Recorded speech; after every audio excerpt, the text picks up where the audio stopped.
Yo guys, next video from the playlist from Vati Vidya. This one is about the demigods explained. Let's take a look. The demigods are each and all the direct offspring of Queen Marika. There was Godwyn, Morgoth, Mohg, Radahn, Rykard, Rani, Mikola, and Malenia, Blade of Mikola. Malenia, Blade of Mikola. Malenia, Blade of Mikola. And Malenia. Not again. All of these demigods had fallen from grace by the time the shattering occurred. But I would love to see a compilation of people dying to Malenia. I think it would be very cathartic. In this video, I want to mostly talk about the origins of these characters, who these demigods were before the fall. And some of these demigods fell a long way. Just watch your past streams. No, I want to see other people suffer. You know, that itch you guys scratched when you saw me suffer? Indeed. Before he became this unsightly mess, Godwyn the Golden was quite the heroic figure. He was born of the promising union between Lord Godfrey and Queen Marika, and he achieved great renown for his bravery in one of their wars at least, the War of the Ancient Dragons. Guilty. This war began when Grandsax, a great ancient dragon, rained calamity down upon Leyndell, marking the only time in historical record that Leyndell's walls had fallen. But he turned It's not to clear stone. why Grandsax Oh, that's the one that's in the middle of Leyndell. But now he's petrified, so they must have turned him to stone. first attacked, but fortifying themselves against lightning, the Knights of the Erd Tree weathered his assault, and Grandsax was defeated. However, this was only the beginning, and a bitter war against the ancient dragons was to follow. During this war, the Erd Tree Sentinels had an epiphany that the only way to truly protect the Erd Tree was to become dragons themselves. Oh my god. And so, despoiling the corpses of their foes, the grotesque Sentinels served the Erd Tree, but fought with the claws of the enemy instead. In the end, the ancient dragons were routed once again. Wow. In a graveyard of swords by the Stormcaller Church, the end of the war is commemorated. Here, we learn that during battle, Godwyn the Golden defeated Fortisax, called the mightiest dragon of them all. However, he did not kill Fortisax. Yeah. Instead, he befriended him. And it was in this act that the powers of the ancient dragons truly became a part of Leyndell. What? After all, only those loved So he caught it like a Pokemon. He defeated it, and then he threw a ball. by dragons can survive the ordeal of cladding their bodies in lightning. So, from an unlikely friendship, an ancient dragon cult was born in the capital city, and the Knights of Leyndell learned to worship the dragons and wield their lightning. Lanciax, sister of Fortisax, even took human form to better commune with the knights. Oh, it was officially they went to commune.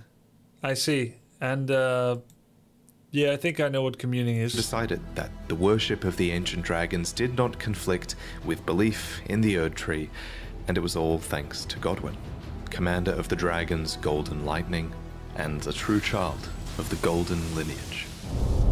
Cool. But now, let's talk about Morgoth and Mohg, Yeah, the what happened Omen there? twins, who were also born of Godfrey and Marika's golden lineage. First, what is an omen? Well, to put it simply, an omen You would have been able to commune with dragon girls as well, had you but found the Church of Dragon Communion. Ah, damn it, man! Can I still get back there? is an accursed child, seen as impure, as they are born with horns on the body and face. When this happens, well, to put it simply, an omen is an accursed child, seen born as with impure, horns. as they are born with horns on the body and face. Man, that kind of sucks, huh? Being that disfigured. When this happens, the correct thing to do, culturally at least, is to cut off the horns of the omen, an act which usually causes them to perish. It's pretty messed up. But some omen do survive this process, and some omen are even given a cleaver, crafted specifically for them and awarded as a tool of war, although these weapons are bestowed with a readiness to take them away. We find one such omen in an Erd Tree camp upon the Altus Plateau. Before you fight it, you might have noticed another omen nearby, writhing in its sleep. It's said that omens see evil spirits in their nightmares, and I think this omen is dreaming, haunted by the vengeful spirits of its accursed kin. This brings us Oh, so unlucky for them to be born this way, huh? to the Omen Killers, who are horrifying butchers of twisted conscience. They wear these horned masks that make a mockery of the Omen's nightmares, and these butchers hunt the Omen and amputate their horns. Wow. So Omen are the savannah wildlife, endangered savannah wildlife. And these guys are the rich douchebag hunters coming from Western countries, gonna hunt them for their horns. The first Omen Killer was named Rollo, a famous perfumer who had to imbibe a physic to rid himself of emotion so that he could better perform his tasks. Remember, it seems many Omen have their horns excised when they're very young. That's definitely disturbing enough to warrant an emotion. Oh, now I'm thinking that the Dung Eater armor, it's all cut horns. Killing That's what they were in my book. Because he was an Omen dude too, I think. If the Omen is born of royalty, then their horns are not cut off, but the Omen is kept underground, unbeknownst to anyone, and imprisoned for eternity. By way of example, you would have seen all kinds of Omen confined to the sewers beneath Leyndell.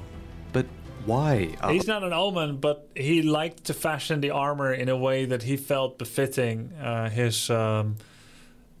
He wanted that image to be portrayed to others, so he was an Omen faker. Yeah, he role plays. Omen Abu. he's an Omen Abu. Omen considered to be accursed in the first place. Some of them are clearly intelligent, so what's inherently wrong with being born with horns and great strength? What's wrong with it? Well, it's important to remember, I think, that this curse might only really exist in the context of the Golden Order. After all, those afflicted with Omen horns are not able to return to the Erd Tree for rebirth, and are said to be born outside of its grace. But why does the Golden Order disavow the Omen, then? Well, it's hard to say for sure, but my working theory is that it's to do with the Crucible. Yeah, maybe they are in some way related to the old tree, the Great Tree, that the Erd Tree supplanted and absorbed and consumed and subsumed. And the horns are they horns relatable to the dragons? Do they have like a little dragon in them? A little bit of dragon blood? Or at least the essence of dragonkinness? Manifestations of the crucible of the Great Tree. Horns are related to the crucible in general. So all came from the Great Tree. It's all got horns, but dragon not related directly to the dragon. According to this ancient incantation, horns, wings, tails are all aspects of the crucible, yeah. Were once an aspect of the Erd Tree's primordial crucible, where all life was once blended together. And with the exception of a couple of crucible nights in and around Leyndell, we know that the Golden Order has started to distance itself from most things that touch upon the crucible. While things like horns, knots, feathers, and scales once grew on the human body and were considered signifiers of the divine, now they are disdained as impurities as civilization has advanced. We learn this from the knot, scale, and feather talismans, all of which are guarded by Omen, or dropped by Omen killers, no less. Unfortunately for the Order of the Erd Tree, these once divine impurities seem to crop up in some births, whether they like it or not. Almost like it's a genetic trait, as if it touches upon the crucible at the root of the Erd Tree. And so you have to ask, is it really a curse to be born as a graceless Omen? Well, as with most curses in these games, I think that depends on your perspective. In any case, Mohg and Morgoth were Omen royalty, and thus they were born into a wretched mire far below the earth, horns and all. Here they were kept under the strictest confinement. Each of them were bound with charmed shackles that were covered in roots or thorns Mohg's and bathed shackle. in golden magic. It seems very few people were supposed to know that they even existed. That's why it was such a secret, and you guys had to remind me to check behind the throne. Morgoth, for his part, renounced and despised his accursed Omen blood, but his brother Mohg embraced it Oh. Deep underground, Mohg stood before an outer god, a being called the Formless Mother who craves wounds, a being capable of bestowing power upon accursed blood. In this moment, Mohg's accursed blood erupted with fire, and he became besotted with the defilement that he was born into. Here, deep below the earth, he would go on to build a dynasty of blood in reverence of a mother, something it seems he never truly had. Oh. As for Morgoth, he was born into the same accursed fate as his twin brother, but despite not being blessed with grace, he loved the Erd Tree all the same, and even took it upon himself to crawl out of the sewers and become the Erd Tree's protector when the Erd Tree needed him most. In the end, he rightfully Yeah, I like him. He seems like a good sword, Morgoth. They don't deserve him. became the Omen King and Lord of Leyndell. Omen or not, he was, after all, born of Godfrey and Marika's golden lineage. Of course, the marriage between Godfrey and Marika would be ended, and before long, Marika remarried with another man, a champion named Radagon, who Marika calls her other half. She moved on so fast. It must be so hurtful. He became second Elden Lord and the king consort, but he also brought with him 3 children from a previous marriage that he had had with a Carian Blended. queen named Renala. These children were Rani, Rykard, and Radahn, and they all became demigod stepchildren after Radagon's reunion with Queen Marika. Possessed of his father's flaming red hair, Radahn was fond of its heroic implications and considered himself to be born of a great champion, yet he also looked up to another man, Godfrey, the first Elden Lord, Queen Marika's first husband and the Lord of the Battlefield. But Radahn wasn't just the son of Radagon and an aspiring Lord of the Battlefield, he was also the son of Renala, who was head of the Academy of Raya Lucaria and Queen of Caria. So as a Carian royal, inclined towards sorcery, Radahn bent his will towards mastering gravitational magics. Rock sling, gravity well, collapsing stars. These techniques were taught to him in Celia, the town of sorcery, all so he would never have to abandon his beloved but scrawny steed. That said, before long, his powers would be put towards a more cosmic purpose than That feels kind of comical, the whole horse thing. simply allowing him to ride his own horse. Radahn was taught gravitational magic by an Alabaster Lord, a member of a race of ancients with skin of stone who was said to have risen to life White when a walkers. meteor struck long ago. And when his lessons were complete, Radahn uttered these chilling words. Thank you for your tutelage. For now, I can challenge the stars. And, of course, he did conquer the stars, and the very constellations would be halted by his strength. But of course, you kind of have to ask, why? Why was it necessary to conquer the stars in the first place? Well, I have a couple of theories. Theory 1 is that it was done in self-defense. Wait, the other stars all have their own greater will? Perhaps? Perhaps every star that we see in space is a greater will? And one of them came here? After all, according to the Sword Gravestone, Radahn was protecting Celia. What's more, gravitational magic has destructive power, and many gravitational beasts I are never proof found of this that creature. I saw this in the tier list that I did yesterday on my favorite bosses. destructive I power. wonder where this is. That's too bad. This looks like an awesome, unique creature to fight. A being named Astel had even There's a come few. down to Oh. the lands between in the past and destroyed a place called the Eternal City. Outside of Volcano Manor. But you guys said that there's nothing there anymore. Beasts are proof of that destructive power. A being named Astel had even come down to the lands between in the past and destroyed a place called the Eternal City. What's more, Celians Wow. are descendants Astel came from the stars. It does keep saying that in their names and stuff. Like natural born of the stars and whatnot.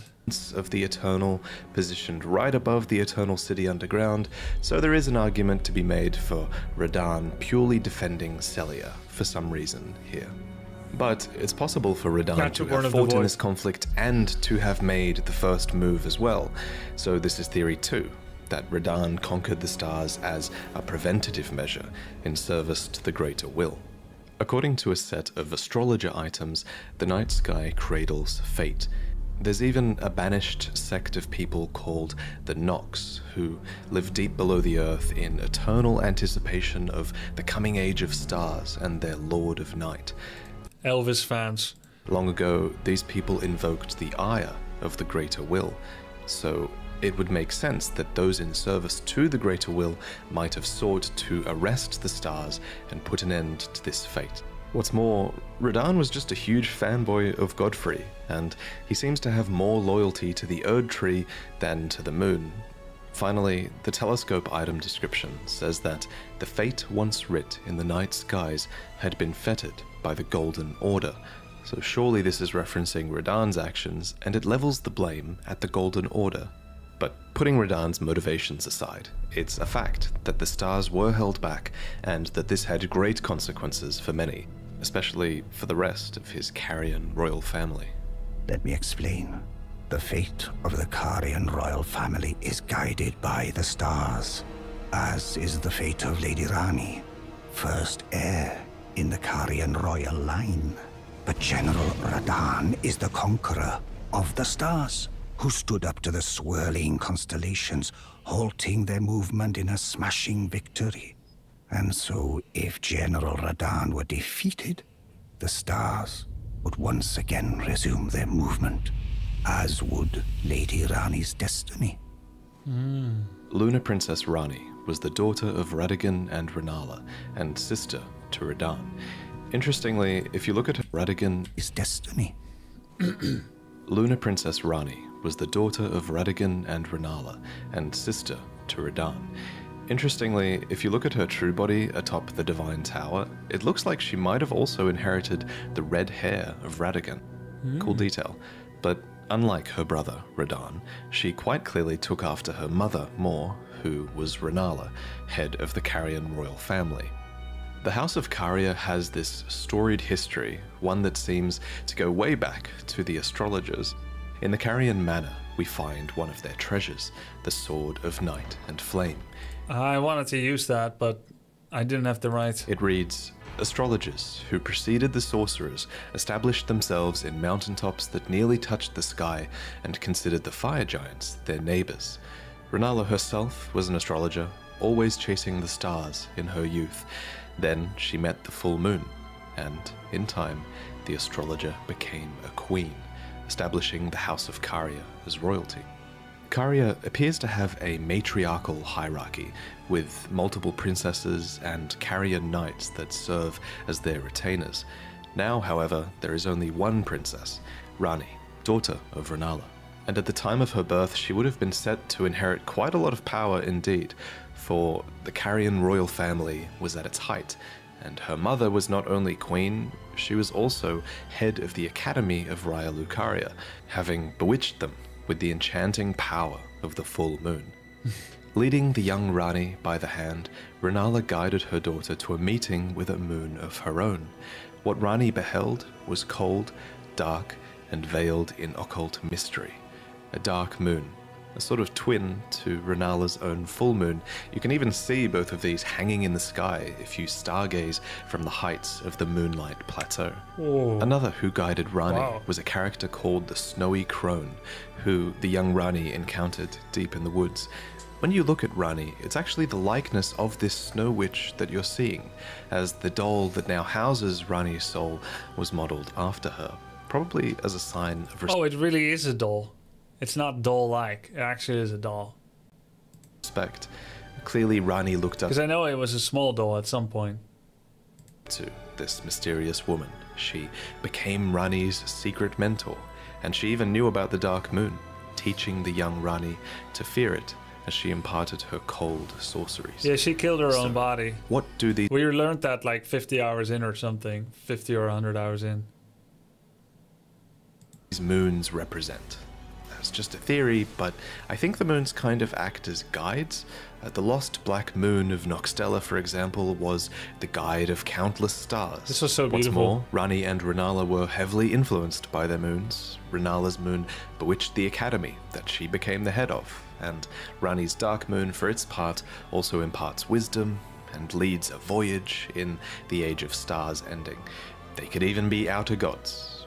And yet, for all of this guidance, Caria and Leonia as a whole have experienced steep decline. Radagon betrayed the House of the Moon. Radahn locked the stars out of motion. Question before we go on. Has there ever been a DLC before for FromSoft games? Does Dark Souls 1, 2, 3 have a DLC? Does Bloodborne have a DLC? Or is this new? Yes? Do they all have one? Each one has one. They all have one. Ah. All of them at least have one. Okay, I see. The Academy town is flooded to the north. Caria has been ruined in the west, and the stars and moon have gone their separate ways. Nevertheless, Rani, last princess of Caria, remains, carefully setting new plans into motion. Sibling to Rani and Radahn was a man named Rykard, who was... Screw the guy who sent me that fanfic about Gideon talking about the Cunny doll. Like, I keep thinking about that now every time I... Lord of the Volcano Manor. There is evidence that Rykard was friendly with his siblings. He conspired with his sister Rani later on, and there's even a portrait of Radahn hung in the Volcano Manor, as well as a portrait of Rykard himself before the fall. Item descriptions mark Rykard as stern, ambitious, heroic, and blasphemous. A part of this blasphemy was opposing the... There's more if you want. I'll make sure to say which channel it is so I can be sure to avoid it. Tree, which actually drew many knights to his banner, for Rykard believed in taking by force, just as the gods did, and clearly many believed that he would usher in a new age. The armor set of the Gelmir Knights reveals to us what were once very loyal soldiers. The crest of red feathers are there to symbolize Rykard's pedigree as Lord Radagon's son, and the emblem upon their chest piece represents a lord who had lofty ambitions. However, as Rykard delved into the ancient secrets of Mount Gelmir, he came across the immortal Great Serpent, an ancient deity that aligned with Rykard's ambitions. And so, Rykard fed himself to the Great Serpent so that he might devour, grow, and live eternally. Alas, this was too much for his knights, and they believed that their master's heroic ambitions had degenerated into mere greed. So they searched desperately for a weapon with which they might halt their lord. Non-believers! And they found it too. The immortal serpent had lived for a long time, and so there was also a weapon to kill it that had been designed long ago as well. A serpent hunter. But it was too late. As the lord lost his dignity, so too did the knights lose their master. Not that it bothered Rykard. Now we can devour God together. Next, we need to discuss Malenia and Mikola. These two were twins as they were born. No, Rykard, please. Anyway, as you know, Radagon's marriage with Renala did not last.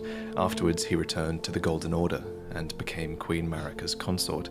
But what I haven't yet mentioned is that together they were blessed with two demigod children.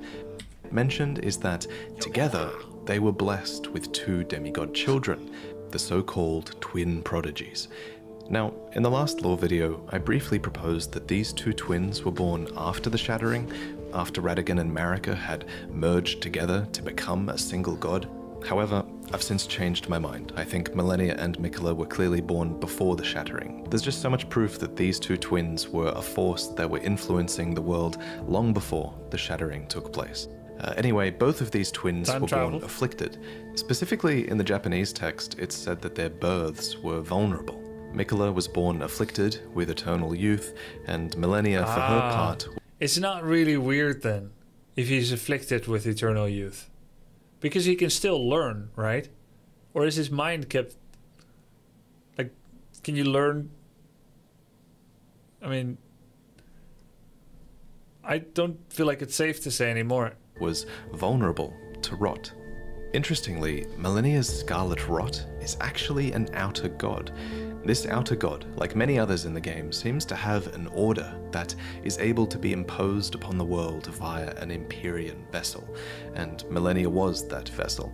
And while the Scarlet Rot in the game seems to have an order that is able to be imposed upon the world via an Empyrean vessel, and Malenia was that vessel.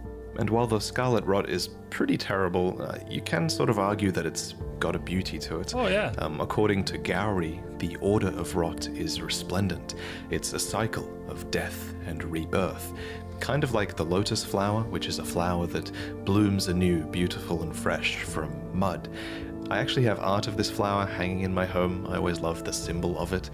I actually have lots of art hanging now, and I'm going to talk about all of this artwork that you can buy at the end of the video. Anyway, so Malenia the Empyrean was vulnerable to and afflicted by the Scarlet Rot. There was said to be no cure to this, and while fire and consecration seemed to be somewhat effective at warding it off, Malenia would slowly lose her physical self to the rot. Interestingly, old legends of the Scarlet Rot have persisted in the world for generations, and we learn more about the Rot God from the Blue Dancer charm. The dancer in blue represents a fairy who, in legend, bestowed a flowing sword upon a blind swordsman. Blade in hand, the swordsman sealed away an ancient god, a god that was rot itself. Specifically, this god was long ago sealed away in the stagnant water that is downstream of the Ainsel River underground. And wherever rot appears, the kindred of rot appear as well. These are pests and servants of the rot. And now, in the current age, these are servants that have been forsaken by Malenia, who is their new goddess. So this blind swordsman with the flowing curved sword actually went on to become Malenia's mentor. So technically it's him that we have to blame for this goddamn attack. The prosthesis wearer, flowing curved sword, actually went on to become Malenia's mentor. So technically it's him that we have to blame for this goddamn attack. Hey, I'm glad I'm not the only one that thinks it's a little bit difficult. The prosthesis wearer heirloom tells us more. A talisman engraved with a scene from a heroic tale. Though born into the accursed rot, when the young girl encountered her mentor and his flowing blade, she gained wings of unparalleled strength. Malenia's ridiculous attack is called the Waterfowl Dance, and aesthetically it makes sense that, flowing waters would counter the effects of rot. For just as... That's the only reason she's a tier S boss, because no one forced me to fight her. I keep that in mind sometimes when I see my dog play with another dog, off leash, and they're going at each other, and it looks fierce to a human, but there is space to leave, and neither do. Alright, cool. They're choosing. Still waters turn foul, stagnation turns to decay. Thus, warriors must remain ever drifting. And indeed, Malenia does resist the call of the rot. There's a lot of evidence that she's not really a willing vessel, but through sheer will and sense of self, she resists the rot. And only when she is truly pressed in battle will she abandon this will and bloom into the goddess within. Malenia's first bloom was during her fight against Radahn, and releasing her... And her next 350 blooms were against me. Well, I didn't reach it that often, did I? Scarlet Rot was a last-ditch effort that would forever taint the land of Caelid and cripple Radahn. So, whatever she was fighting for in this fight against Radahn, 57. Somehow it was worth this terrible act. In general terms, at least, it's clear that Malenia was fighting for her brother. Apart from the times where she relapses into being the goddess of rot, she is known as the Blade of Mikola. She actually goes to great lengths to tell you this. I don't know if you heard. Despite being the toughest boss in From Software history, she's actually... Is that true? I want to believe that's true. I know some people are going to disagree with that. It is true? Okay, thank God. That means Dark Souls 1, 2, and 3 will be a walk in the park. Fighting for his right to godhood, not her... Or is that going too far? her own. In Malenia's own words, her brother Mikola possesses the wisdom, the allure of a god. He is the most fearsome Empyrean of all. For his part, Mikola did a lot to earn his sister's dedication, not the least of which was inspiring her armor and a prosthetic of unalloyed gold. And it's not just his sister that loved Mikola, many people did. The Bewitching Branch is an item that you can use to turn enemies into temporary allies, and it reads, "Indeed, he has learned very well how to compel such affection." For his father Radagon, Mikola fashioned and gifted to him a fundamentalist incantation called Triple Rings of Light. Radagon then returns the favor, gifting back an incantation called Radagon's Rings of Light. These interactions show some of Mikola's positive connections with his father and also Golden Order fundamentalism. And yet, the young Mikola abandoned fundamentalism, for it could do nothing to treat Malenia's accursed rot. Aww. This was the beginning of unalloyed gold. So, what is unalloyed gold? Indeed. Well, an alloy is a composition of metals, so unalloyed gold is pure gold, essentially, with no external mixtures. This gold apparently can ward away the meddling of outer gods, and so Mikola bent a lot of his efforts towards creating an unalloyed gold needle. Specifically, this needle was crafted for his sister, to ward off the rot god and forestall the effects of the incurable rotting sickness. But where's the needle? It's not her weapon, is it? We see the bond between the siblings as well when we visit Mikola's Halig tree. We see a statue. Butthole? Inside her. It's a quest you missed? What? Really? Oh, what a pity. How come you didn't tell me? Where did it start? It's in Caelid. Where? Which quarter? Top left, top right, bottom left, bottom right. Okie dokie. In the middle. A lake. Oh wow, I know roughly where then. Yo, thanks for the sub, Pineapple. I should have taken more vacations in Caelid. Of a one-armed woman embracing a child. Oh yeah, I remember this. With a pretty difficult Leonine warrior in front of it. It shouldn't have been difficult, but I think this is when I started practicing the Starfist. Could that be when? This was a nice area. This Halig tree, we see a statue of a one-armed woman. Dude, this was so long ago. That's just testament to how hard Malenia was. I first got here a month or more ago, and I only beat Malenia like 1 or 2 days ago. Oh my god. That was a lifetime ago! Embracing a child, Mikola. In this place... Oh! I would have never guessed these are siblings, right? Oh, because eternal youth. Statue of a one-armed... Oh, I tried the blood knives here. Ah, yeah, okay. That was not a good chapter in our saga. The blood knives? Armed woman embracing a child, Mikola. In this place, we see the biggest example of Mikola's benevolence, the Halig tree, and the society that was built into the brace that supports it. This was a promised land, seen as a salvation to many who were shunned or persecuted, provided that they can actually find them. Well, they're living in harmony with such creatures, such vermin. It's very sweet of them to treat them as if valuable life. The great tree. Until you arrived and killed everyone. Yeah, well, you did the same thing. The path here, of course. And like many other Empyreans, Mikola seems to have had the will within them to create a new order. And his is an order that's somewhat modeled on the ones that came before it. The biggest thing is that the Halig tree is clearly inspired by the Erd tree. But the difference is that Mikola's Halig tree is said to be accepting of all, even those the Erd tree shuns. Mikola himself was That's beautiful.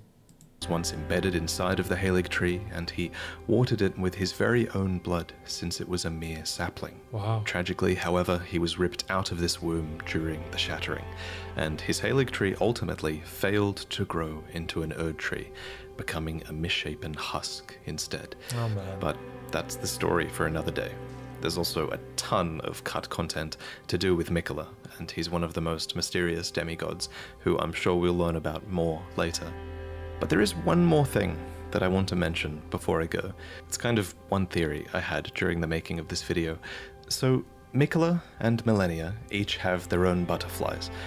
Malenia's is the Aeonian butterfly, which inhabit the swamp of Aeonia and are rumored to come from the wings I think I still have some of those. I didn't use all of them in crafting.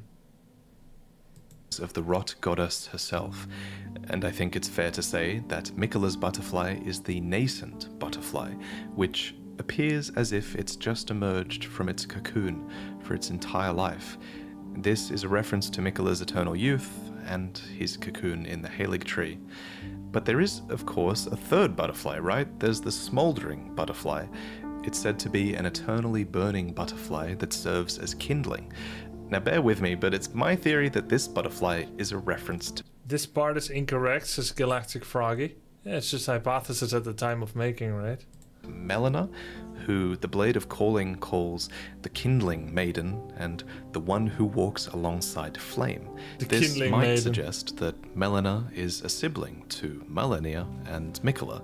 Again, that's just a theory, but what I really want to talk about here is that, at the very least, Malenia is almost certainly the daughter of Marika. What? We learned this a long time ago from looking at her name in the game's files, and we can further infer it from her dialogue. Her name in the game's files. Marika of daughter, but with a C.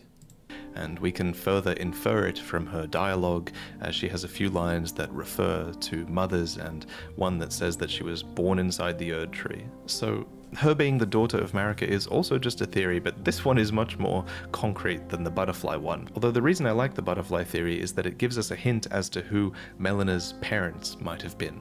Her parents would have been Radagon and Marika, which is to say Marika herself alone, I guess, because Radagon is Marika.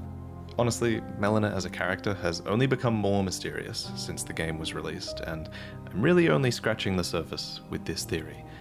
But speaking of times... If she was willing to burn down the other tree by setting herself alight, I don't think Marika was very good parents.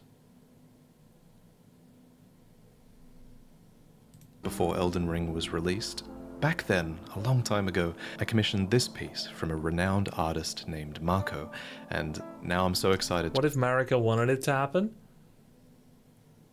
She would still not be very good parents, because she'd be using her desire to do capricious things and discover things, and she'd be using her own daughter as a pawn to inflict damage to self. To reveal it for the first time. This storybook scene is heavily inspired by the early looks we had at Elden Ring, with a red-haired protagonist, spirit companions, a nice mount art that looks like Yakul and a bit like Torrent, and a few other hidden details in the piece. This piece and all of my other prints are now available over at Spring, where you can actually buy them fully framed and ready to hang. They actually ship with a beautiful frame. The frame itself is a nice black satin finish, and you can even opt for a white border around the print, which I think looks really classy in certain cases. I think these posters are a cool way to support the channel and artists, and for you to actually get something in return that will make your room look better. So check out my prints if you're interested, but this is the end, and thank you for watching. I'll see you next time. Yeah, beautiful. Very nice. Really cool. Really cool. Great video.